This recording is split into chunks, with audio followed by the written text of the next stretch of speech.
I want to go back. You're saying I wanted to have a rebirth. I Yes. wanted to leave my past behind, including my identity. Yeah. So all new. What was so bad in the version 1.0? What was so wrong? It was me. Nothing was wrong outside. It was me. It was me with, I told you, inferiority complexes. And I think it was a combination of tragedies. I used to love my grandmother. I used to love my father, of course, father figure. And I used to fail miserably in everything, in all the subjects. I used to be a complete loser. So I used to be probably the last in the class. And so I think in a way, I'm probably a late bloomer, and the blooming happened because of spiritual awakening. And that's one of the reasons maybe I would have thought daringly that, I could have committed suicide. I could have, and this life is a gift from this awakening.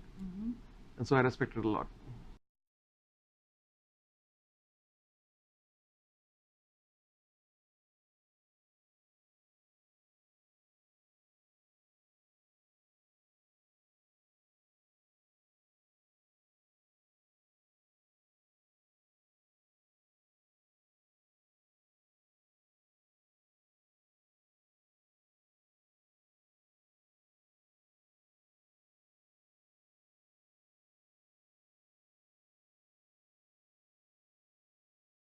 So this is the real secret of success of our story, of our species, sorry. We are the only animal that can cooperate flexibly in large numbers.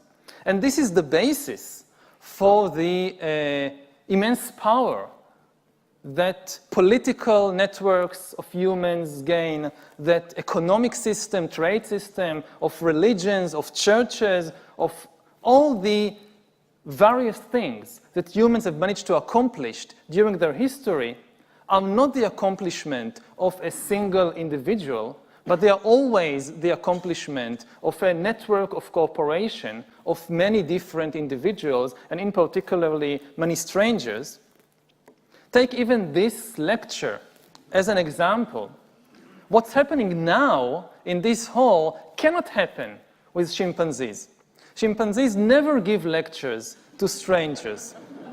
Now, if you take, say, maybe there are 100 people here in the room now, if you cram together 100 chimpanzees who never met before, you will get chaos. But with people, you can get an event like this, an intellectual exchange. I don't know most of the people here in the room, and you don't really know me, and many of you probably don't know each other, and nevertheless, we can cooperate in a very orderly manner to create this event, this intellectual exchange.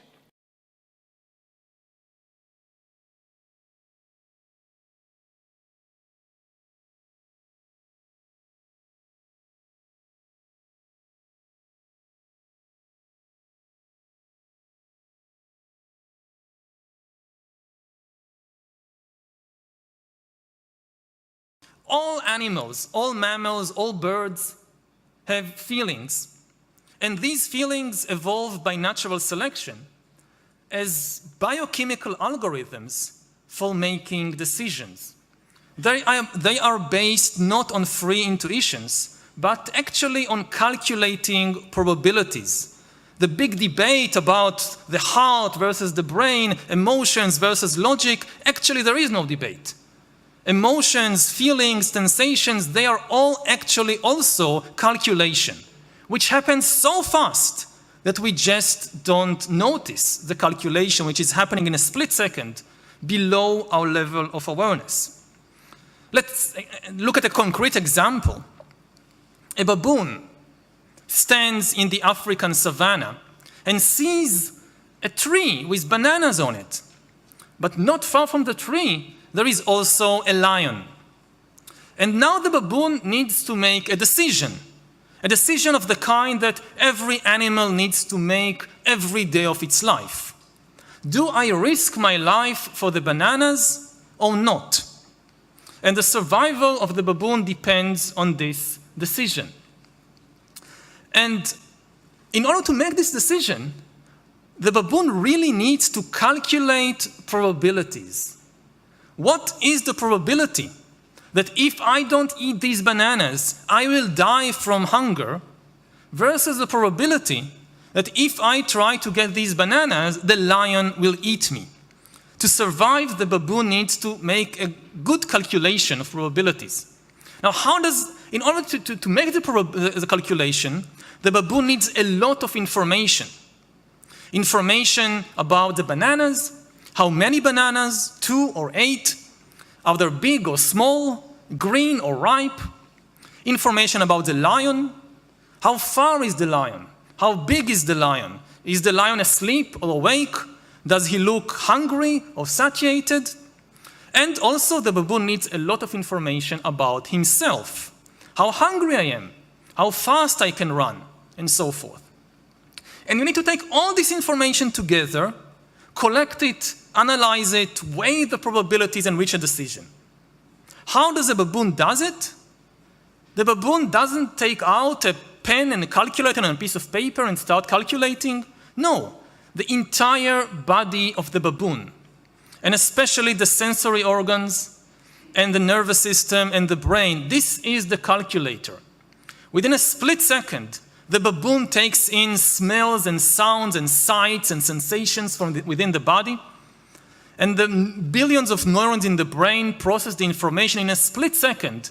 The calculation is made, and the answer will come not as a number, but as a feeling, an emotion, fear or courage, or perhaps indecisiveness, confusion. Fear and courage are the way that the calculation is manifested. And they are not spiritual insights. They are a biochemical calculation. And this is true of how baboons make decisions about bananas. This is true of how British citizens make decisions about Brexit. And this is true about how German citizens make decisions about immigration. What's happening there is the very quick biochemical algorithm making a calculation. But now, the merger of infotech and biotech is changing the situation. Advances in biology, and especially in brain science, are giving us, some of us at least, the necessary biological understanding, and at the same time, advances in computer science, especially in machine learning and AI, are giving us, or some of us, the necessary computing power. And when you put the two together, when infotech and biotech merge, what you get is the ability to hack human beings. There is a lot of talk of hacking these days, about hacking computers and smartphones and email accounts and bank accounts, but we are really living or entering the era of hacking human beings. And once you can hack human beings, then authority is likely to shift from human feelings, which are no longer this black box that nobody understands. The authority might shift from human feelings to computer algorithms. And humanisms and elections and the free market and so forth, all this will make no more sense.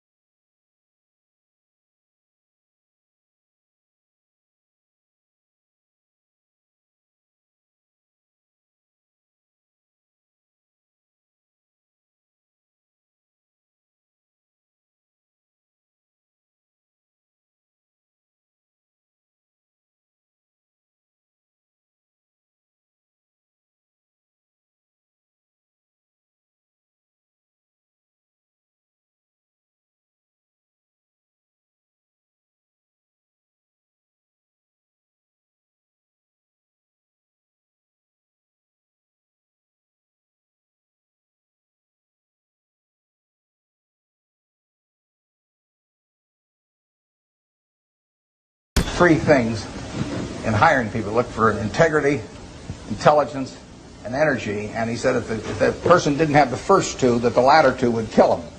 Because if they don't have integrity, you want them dumb and lazy. You don't want them smart and energetic. My best business decisions really have to do with picking people. You know, deciding to go into partnership with Paul Allen is probably at the top of the list. And then subsequently hiring a friend, Steve Ballmer. And having somebody who you totally trust, who's totally committed, who shares your vision and yet has a little bit different set of skills, and also acts as a check on you. You know, some of the ideas you come up with, you run by them because you know they're going to say, hey, wait a minute. You know, have you thought about this and that? And just, you know, the benefit of sparking off of somebody who's got that kind of brilliance, it's not only made it fun, but it's really led to a lot of success. So picking a partner is crucial.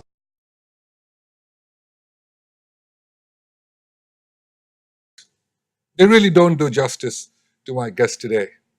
He is the one and only man of Indian cinema, Amitabh Bachchan. Great to see you, Amit. Very Long gracious time. words, Vijay. Thank you very much for having me on the show. A great pleasure, but really not accustomed to hearing these lovely words accolades that you throw at me, but thank you so much. No, it's wonderful to see you. The last time we met up, it was in England at Wimbledon. Absolutely. And we enjoyed having you there. And did you enjoy the tennis? Absolutely. I was actually having problems getting into Wimbledon, and I really must thank you for, escorting me in and taking me to the players' enclosure and the restrooms and places that I'd never seen before. So I really must thank you for that. So we're But, going surprisingly, I haven't been to Wimbledon after that. it's time to make another visit. It's time for you to invite me. I'm going to go back and talk a little bit about your early years. So you need to wear a memory hat on a little bit. And let's go back in time. Now, when you grew up, of course, you grew up in a sort of an arts family. Your father was in theater and your mother was also very creative and so on. Did that kind of energize you to become an actor? Never thought about joining this profession. My father was not actually connected with theatre. He was a poet and writer. My mother was interested, but on a very amateur level. When you look back at that and you think, is this something I really wanted to do? Did your parents encourage you to do it? Did you want to maybe stay in the professional life other than movies? No, never. I think those early years, and we're talking about 40s and 50s, the most important element that used to be told to us is you have to graduate.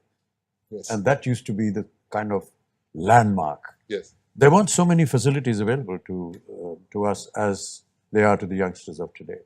And they have so many professions and so many tributaries and directions that they can take on at a very early age and actually pursue it and make a life out of it. But for us, there weren't so many opportunities at that time. And the main thing was, you must graduate. So our main interest at that time was we have to graduate. But after graduation, what? We didn't have any direction. So you come to Delhi, brings you to Mumbai. You actually were rejected on several occasions. Was it your physique, being tall, dark, and handsome, or was it the fact that tall and dark? Cut out the third one. That's some kind of a reference which facilitates their, being picked up. But for us, there was nothing. Well, brings me to the next question of saying you didn't go to any acting classes. No, I you did didn't not. have any acting education. No. Did you feel that you had it in you to be an actor, a star in films? Well, star we never think of, and I still don't. But yes, I kind of liked that experience. And right till the time when I was working in Calcutta, I was always, with some amateur group working on theatre and enjoying that moment. So you come to Mumbai. What was your big break? How did you feel that you were going to be recognized? You were going to make it big. You were not a teenager. You came at a later age. Yeah. So all of these things, positive, negative? I don't think that I came in with thinking that I'm going to make it big. I think that's a more subjective terminology. You just want to be associated with cinema. You want to get. I came here on the 15th of February, 1969, and he said, "Fine, you're on," and that I got my first job.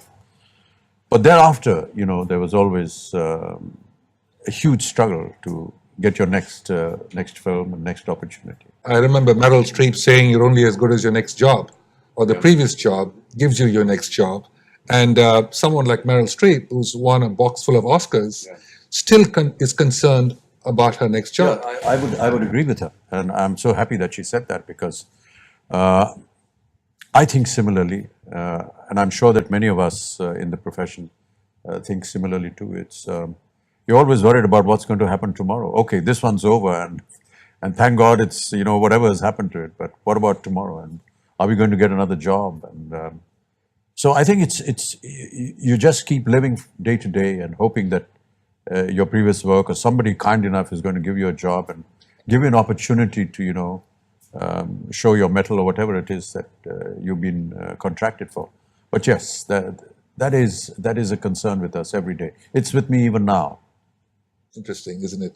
The interesting thing is that when you started doing movies and you felt you were being challenged by the roles that you were starting to get, and how did you challenge yourself further to become a better actor, that you can actually delve into the role more deeply? Yeah, I think that's an ongoing process.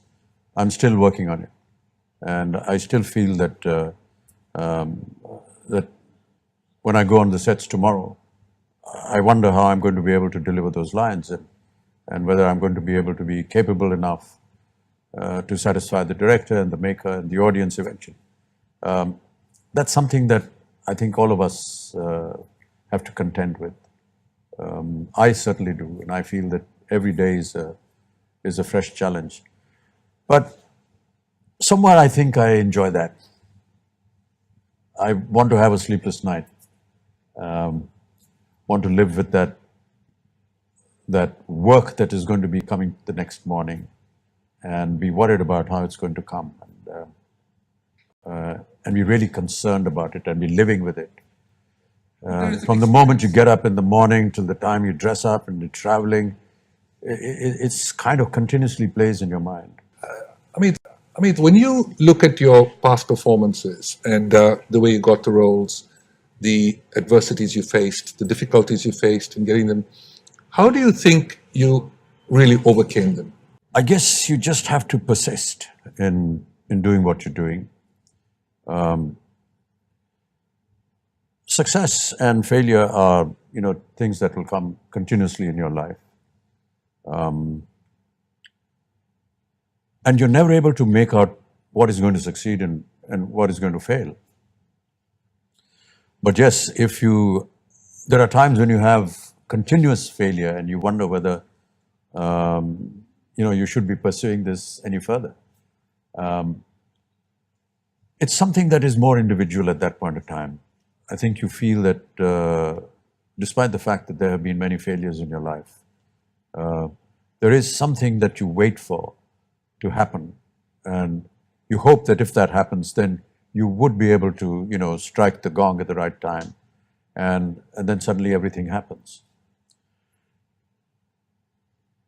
When it happens, and let's say you do have a success, then comes the other problem. Now, how to keep it going and keep continuing to be successful, because that's what's going to respond to how the other people are going to take you in their future projects and so on and so forth. And that's a continuous process.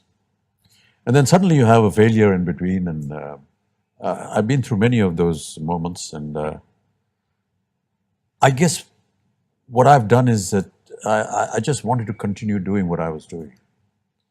There were many occasions when you feel that, you know, you should give up and go back home, but the fear of facing people looking at you as a defeatist and having lost and come back, I think that's one of the factors that keeps you going.